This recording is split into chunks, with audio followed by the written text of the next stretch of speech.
গৌৰৱ গগৈ, লুৰিণজ্যোতি গগৈ আৰু অখিল গগৈৰ মিয়া প্ৰীতি এতিয়া সৰ্বজন বিদিত। কংগ্ৰেছ দল কাৰ বাবে যুঁজিব? আমাৰ ধৰ্মীয় সংখ্যালঘুৰ মানুহৰ নিৰাপত্তাৰ বাবে যুঁজিম। মাটিটো যেনে তেনে লমে, আৰু নোৱাৰিলে আপোনালোকক লগত লৈ ক'ৰবাত দখল কৰিবলৈকে যাওঁ। মুছলমানক তেওঁলোকে লক্ষ্য হিচাপে লৈছে, মেৰুকৰণৰ অস্ত্ৰ তেওঁলোকৰ। তিনি গগৈৰ এনে মিয়া প্ৰেমক লৈ বেছ গৰম হৈ পৰিছে ৰাজ্যৰ ৰাজনীতি। তিনি গগৈ হ'ল অবৈধ প্ৰজননকাৰী মিয়াৰ তিনিওজনে হ'ল এটা এণ্টিবায়'টিক। মিয়াক মৰম কৰি 2024 বৈতৰণি পাৰ হ'ব খোজা তিনি গগৈক এইবাৰ স্বয়ং সংখ্যালঘু নেতা বিধায়কেই উভতি ধৰিছে। মিয়া অঞ্চলত কেম্পিং কৰিলে 26ত আপোনাক গৌৰৱ গগৈ মুখ্যমন্ত্ৰী হ'ব নোৱাৰে, তেখেতে অসমীয়া অঞ্চলত যাক। কোনো অংকত কংগ্ৰেছ আহিব নোৱাৰে। কংগ্ৰেছ খালি আপাৰ কি কয় খালি লয় আছে, খালি মুছলমান যে মুছলমান চিট আছে কেইটা? হয়, কেৱল মিয়া অধ্যুষিত এলেকাত প্ৰচাৰ চলালেই 2024 অসমৰ মুখ্যমন্ত্ৰী হ'ব নোৱাৰে কংগ্ৰেছ সভাপতি গৌৰৱ গগৈ। মিয়াৰ ভোট বিচাৰি বিয়াকুল হৈ থকাতকৈ গৌৰৱ গগৈ পাহাৰ ভৈয়ামৰ জাতি জনগোষ্ঠীৰ কাষলৈ যাওক। কাৰণ মিয়াৰ সমষ্টিৰ ভোট লৈ কেতিয়াও অসমৰ মুখ্যমন্ত্ৰী হ'ব নোৱাৰে গৌৰৱ গগৈ। গতিকে মিয়াৰ মাজত খোপনি পোতাতকৈ গৌৰৱ গগৈ যাওক উজনি অসমৰ ভোটাৰৰ কাষলৈ। এই পৰামৰ্শ দলগাঁৱৰ AIUDF বিধায়ক মুজিবুৰ ৰহমানৰ। আপোনাৰ মিয়া অঞ্চলত কেম্পিং কৰিলে 26ত আপোনাক গৌৰৱ গগৈ মুখ্যমন্ত্ৰী হ'ব নোৱাৰে, তেখেতে অসমীয়া অঞ্চলত যাক, আপোনাৰ আদিবাসী অঞ্চলত যাক, আপোনাৰ ST অঞ্চলত যাক, আপোনাৰ পাহাৰ বয়াম, আপোনাৰ বৰাক ব্ৰহ্মপুত্ৰ সেইবিলাক যাব লাগে। তেখেতে মাত্ৰ মিয়া লেণ্ডত ঘূৰি কিনে, মিয়া অঞ্চলত ঘূৰি কিনে আপুনি অসমৰ মুখ্যমন্ত্ৰী হ'ব নোৱাৰে। অসমৰ মুখ্যমন্ত্ৰী হ'ব লগা হ'লে মিনিমাম 65 চিট দখল কৰিব লাগিব। আপোনালোকে কংগ্ৰেছে একমাত্ৰ মিয়া অঞ্চলতে আপোনাৰ খোপনি পুতিবৰ কাৰণে চেষ্টা কৰি আছে। মিয়াৰ গোটেই চিটকেইটা দিলেও গৌৰৱ গগৈ মুখ্যমন্ত্ৰী হ'ব নোৱাৰে। গৌৰৱ গগৈ মুখ্যমন্ত্ৰী হোৱাটো আমি বিচাৰিছোঁ, কিন্তু সেইকাৰণে মুখ্যমন্ত্ৰী হ'বৰ কাৰণে আপোনালোকে আপাৰ আছামত যাওক, য'ত নেকি মেজৰিটি মানুহ বসবাস কৰে, তাতে গৈ কিনে আপোনালোকে ভোট বিচাৰক। মাইনৰিটি অঞ্চলত ভোট বিচাৰিব নালাগে। গৌৰৱ গগৈয়ে সংখ্যালঘু ৰাইজৰ পৰা ভোট বিচৰাৰ নৈতিক অধিকাৰেই নাই। কাৰণ পিতৃৰ 15 বছৰীয়া শাসনকালত সংখ্যালঘুৰ বাবে কংগ্ৰেছ চৰকাৰে একোৱেই নকৰিলে। ভোটাৰৰ পৰা NRC লৈ, মাটিৰ পট্টাৰ পৰা সুৰক্ষালৈ সংখ্যালঘুক কেৱল প্ৰতাৰণাহে কৰিলে কংগ্ৰেছ দলে। যেতিয়া পাৱাৰত আছিলে, আপোনাৰ 15 বছৰ শাসনত আছে তেখেতৰ দেউতা গৌৰৱ গগৈৰ দেউতা পিতৃ যেতিয়া পাৱাৰত আছিলে, সেই সময়ত মুছলমান মানুহৰ 100টা মাটি আপোনাৰ মেডিপাট্টা কৰি নিদিলে, ডিটেনশ্যন কেম্পৰ ব্যৱস্থা কৰিলে, ডিপুটৰ সমস্যা সমাধান নকৰিলে, NRCৰ সমস্যা সমাধান নকৰিলে। মুছলমানৰ ওচৰত গৌৰৱ গগৈ ভোট খোজাৰ অধিকাৰ নাই, নৈতিক দায়িত্ব নাই, নৈতিক অধিকাৰ নাই। তিনি গগৈৰ মিয়া প্ৰীতি দেখি মুখ খুলিবলৈ বাধ্য হ'ল আনজন সংখ্যালঘু প্ৰতিনিধিয়ে। পশ্চিম বিলাসীপাৰা সমষ্টিৰ প্ৰাক্তন বিধায়ক আলী আকবৰ মিয়াই কৈ দিলে, কোনো অংকতেই 2024 চৰকাৰ নহয় কংগ্ৰেছৰ। কাৰণ কংগ্ৰেছৰ এতিয়া উজনি অসমত অস্তিত্বই নাই। নামনিৰ ভোটেৰে দিছপুৰ দখলৰ সপোনেই দেখিব নালাগে গৌৰৱ গগৈ, লুৰিণজ্যোতি গগৈ আৰু অখিল গগৈয়ে। কোনো অংকত কংগ্ৰেছ আহিব নোৱাৰে। কংগ্ৰেছ খালি আপাৰ কি কয় খালি লয় আছে, খালি মুছলমান যে মুছলমান চিট আছে কেইটা? 24টা। তেওঁলোকে আপাৰ আছামত যায়, তেওঁলোকে ফিল্ডটো পোৱা নাই। এইখিনি বুজি পাওঁ। আপাৰ আছামত যাই খালি অখিল গগৈৰ বাদেও অখিল গগৈৰ নিজৰ সমষ্টিটো হয়তো জিকিব পাৰিব নোৱাৰিব নাজানো, বোধহয় জিকিব পাৰিব। তাৰ বাদে কোনো এটা সমষ্টিত তেওঁলোকে কেন্দ্ৰ কৰিব পৰা নাই। আহি খালি মুছলমান জেগাকেইটা ঘূৰি আছে, সেই অখিলেও ঘূৰে। কংগ্ৰেছ এই 24টা চিট যে আছে, ভাগ বাতৰা কৰি 2, 4, 5টা ল'ব। যেনেকৈ আপোনাৰ এই UDF 2, 4টা ল'ব, হয়তো অখিলে 1, 2টা ল'ব পাৰে। সংখ্যালঘু অধ্যুষিত 24টা সমষ্টিৰ এটা সমষ্টি ল'ব আলী আকবৰ মিয়াই। গতিকে কংগ্ৰেছে হেনো কোনো কাৰণতেই গঠন কৰিব নোৱাৰিব চৰকাৰ। 24টা ল'ব নোৱাৰে, 23টাহে পাব। আলী আকবৰ মিয়া এটা ল'ব ইনশাল্লাহ। আলী আকবৰ মিয়া এটা ল'ব। কংগ্ৰেছ যে 22টা বা 23টা পাবা। এই মুছলমান এই চিটটা কেনেকৈ চৰকাৰ বনাবা? মিনিমাম 64টা লাগে। 45টা হ'লেহে তুমি কিনা বেচা কৰিব পাৰিবা। আৰু কংগ্ৰেছৰ চৰিত্ৰই কিনা বেচা। আৰু ক'ত কিনিবা? BJP তোমালোকৰ তাত বিক্ৰী হ'ব নেকি? বিক্ৰী হ'লে তোমালোকেহে বিক্ৰী হ'বা।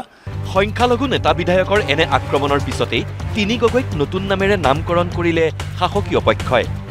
অবৈধ প্ৰব্ৰজনকাৰীৰ একোটা এণ্টিবায়'টিক তিনি গগৈ। তিনি গগৈ হ'ল অবৈধ প্ৰজননকাৰী মিয়াৰ তিনিওজনে হ'ল এটা এণ্টিবায়'টিক। আজি তেওঁলোকে তিনিটা ধৰণেৰে বেলেগ বেলেগ ধৰণেৰে তিনিওজনক বচাবলৈ আৰম্ভ কৰিছে।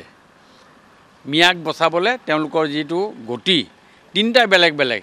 চৰকাৰী ভূমিৰ পৰা উচ্ছেদ কৰা মিয়া বিবিক গালে মুখে চুমা খাই আপোন পাহৰা হৈ পৰা অখিল গগৈক চুমা বাবা নাম দিলে মন্ত্ৰী প্ৰশান্ত ফুকনে। এজনৰ নামটো চুমা বাবা হ'লেই তেওঁক চুমা বাবা বুলিয়ে মাতে চবেই, আৰু তেওঁলোকে মিয়াৰ মাজত শিৱসাগৰ এৰি তেওঁ মিয়াৰ মাজত তেওঁক বচাবলৈ গৈছে এক গগৈ। মিয়াক উদ্ধাৰৰ বাবেই সৰ্বোচ্চ উজাৰি দিছে 2024 মুখ্যমন্ত্ৰী হোৱাৰ সপোন দেখি থকা গৌৰৱ গগৈয়ে। মিয়াৰ ওচৰত গৌৰৱ গগৈয়ে আত্মসমৰ্পণ কৰাটো লজ্জাজনক। আৰু দ্বিতীয় গগৈ হ'ল তেওঁ গোটেই সৰ্বস্ব ত্যাগ কৰি তেওঁলোকক উদ্ধাৰ কৰাৰ কাৰণে তেওঁলোকে বিভিন্ন ধৰণৰ বাণী ৰাইজৰ আগত বিলাই দিছে, যিটো কাৰণে আজি উজনি অসমত থাকি তেওঁ আজি এই ব্যৱস্থা হাতত লৈছে। এইটো অতি দুৰ্ভাগ্যজনক কথা, আৰু তেওঁলোকে সম্পূৰ্ণৰূপে তেওঁলোকক আত্মসমৰ্পণ কৰিছে। ৰাজনৈতিকভাৱে হওক সামাজিকভাৱে হওক তেওঁলোকে মিয়াৰ ওচৰত তেওঁলোকে আত্মসমৰ্পণ কৰিছে। জাতীয়তাবাদৰ মুখা পিন্ধি উজনিৰ পৰা নিৰ্বাচন খেলাৰ কুচকাৱাজ চলাই থকা লুৰিণজ্যোতি গগৈক প্ৰশান্ত ফুকনে আখ্যা দিলে বল দিয়া সেনা বুলি। গতিকে মিয়াৰ এই তিনি অন্ধভক্তৰ 2024 কোনো প্ৰাসংগিকতাই নাই। তৃতীয় যিজন আছে তেওঁ জাতীয়তাবাদী মুখা পিন্ধা উজনিৰ পৰা নিৰ্বাচন খেলিব বুলি ভাবি তেওঁ আহি পেলাই এতিয়া তেওঁলোকে বল দিয়া সেনা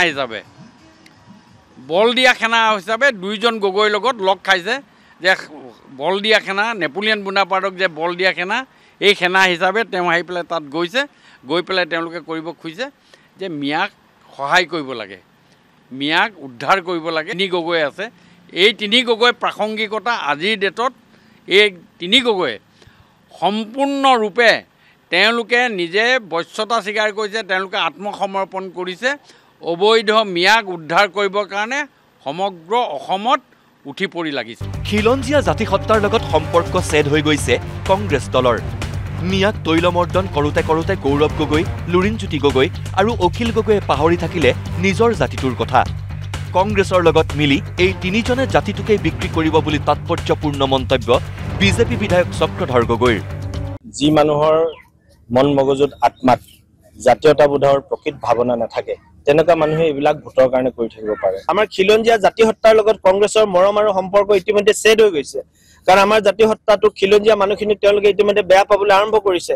তেওঁ গৈ পেলাই মিয়া অধ্যুষিত এলেকাত গৈ মিয়া মানুহৰ খবৰ লয়, কিন্তু অসমীয়া মানুহৰ খবৰ নলয়, আৰু মিয়াৰ লগত থাকি থাকি ৰাজনীতি কৰিবলৈ গৈ তেওঁলোকে অসমীয়া জাতিটোক বিকিবৰ কাৰণে গৈ আছে। উজনিক প্ৰতিনিধিত্ব কৰিও এই তিনি গগৈ মিয়াৰ অন্ধভক্ত হৈ গ'ল। মিয়াৰ তুষ্টিকৰণৰ লেতেৰা ৰাজনীতি দেখি নিজকে গগৈ বুলি ক'বলৈ লাজ পাওঁ বুলি ক'লে বিধায়ক চক্ৰধৰ গগৈয়ে। এই যি তিনি গগৈৰ কথা কোৱা হৈছে, এতিয়া মই নিজেও এজন গগৈ, গতিকে গগৈ মানুহে গগৈৰ বেয়া কথা ক'ব লাগিব, কাৰণ মই কেতিয়াবা নিজেও লজ্জাবোধ কৰোঁ যে ময়ো এজন গগৈ হৈ গ'লোঁ। কাৰণ এই তিনিওজন মানুহক দেখিছোঁ সদায় জাতিদ্ৰোহী কথাত তেওঁলোকে লাগি ফুৰে।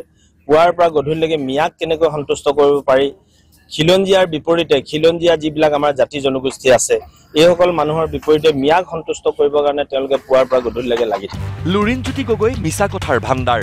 মিছা কথা কৈ কৈ অসমৰ জনতাক আন্দোলন কৰালে। এওঁলোকৰ কোনো জাতীয়তাবাদ নাই। মিয়াৰ প্ৰেমিক তিনি গগৈৰ ওপৰত এতিয়া কাৰোৰে বিশ্বাস নাই। লুৰিণজ্যোতি গগৈৰ কথা যদি আমি কওঁ, যোৱা 19 আৰু 20 চন 2টা বছৰ কেৱল মানুহক মিছা কথা কৈ কৈ আন্দোলন কৰালে। মিছা কথা এই বুলিয়ে ক'লে যে বিজেপিয়ে 1 কোটি 20 লাখ বাংলাদেশী আনি অসমত বহুৱাব, কিবা কৰিব, এনেকুৱা ধৰণৰ কথা কৈ কৈ ল'ৰাবিলাকক গোটেই অসমীয়া মানুহখিনিক আন্দোলনত নমাই দিলে। আন্দোলন আধাতে সামৰি আজি সেইকেইটা মানুহ গৈ পেলাই নিজে MLA হ'বৰ কাৰণে নিৰ্বাচনত খেলিলে। গতিকে এইসকল মানুহৰ কোনো জাতীয়তাবাদ নাই। এইসকল মানুহে কেৱল ভ্ৰান্ত ভুৱা জাতীয়তাবাদৰ যোগেদি মানুহক চলনা কৰি ৰাজনীতি জোল খাবৰ কাৰণে এইবিলাক ঘূৰি ফুৰিছে। গতিকে এই তিনি গগৈৰ ওপৰত কাৰো এতিয়া বিশ্বাস নাই। অখিল গগৈ ইতিমধ্যে মিয়াৰ প্ৰেমিক বুলি ইতিমধ্যে তেওঁ ধৰা পৰি গৈছে। বাৰিষাত বানত ডুবি থকা আহোম চুতীয়া মৰাণ কোচ কলিতাৰ খবৰ ল'বলৈ আহৰি নোহোৱা তিনি গগৈয়ে সময় উলিয়াই ঢাপলি মেলে মিয়া বিবিক সাৱটি ধৰিবলৈ। গতিকে মিয়াৰ ৰক্ষক তিনি গগৈক লৈ মূৰ ঘমোৱাৰ দৰকাৰ নাই। 2024 চনত এই খোৱাঙত 52খন গাঁও মানুহ পানীত ডুবি আছিলে। ইয়াত থকা আহোম কছাৰী চুতীয়া মৰাণ মটক কোচ কলিতা ব্ৰাহ্মণ গোসাঁই বেংগলী বিহাৰী সব মানুহ কৈবৰ্ত সকলো মানুহ ইয়াত পানীত ডুবি আছিলে আমাৰ 52খন গাঁৱত। তেতিয়া অখিল গগৈ, লুৰিণ গগৈৰ দৰে মানুহে আহি ইয়াত দুখীয়া মানুহ সহায় কৰিবৰ কাৰণে কোনো মানুহ নোলাল। কোনো অখিল গগৈ ইয়াত আমাৰ বাই ভনী এজনীক সাৱটি চুমা খাবলৈ তেওঁলোকৰ সময় নোলালে কিন্তু মিয়া যেতিয়া ঘৰ উচ্ছেদ কৰিলে খিলঞ্জীয়াৰ মাটি যেতিয়া উচ্ছেদ কৰিলে আমাৰ মুখ্যমন্ত্ৰী ডাঙৰীয়া খিলঞ্জীয়াৰ মাটিবিলাক বেদখল মুক্ত কৰিবৰ কাৰণে তেতিয়া গৈ তাত মিয়া বাই ভনী বুলি কৈ সাৱটি ধৰি চুমা খাইছে গতিকে তেনেকুৱা আমাক জাতীয়তাবোধ নালাগে তেনেকুৱা আমাক জাতিৰ প্ৰেম নালাগে ব্যুৰো ৰিপৰ্ট নিউজ লাইভ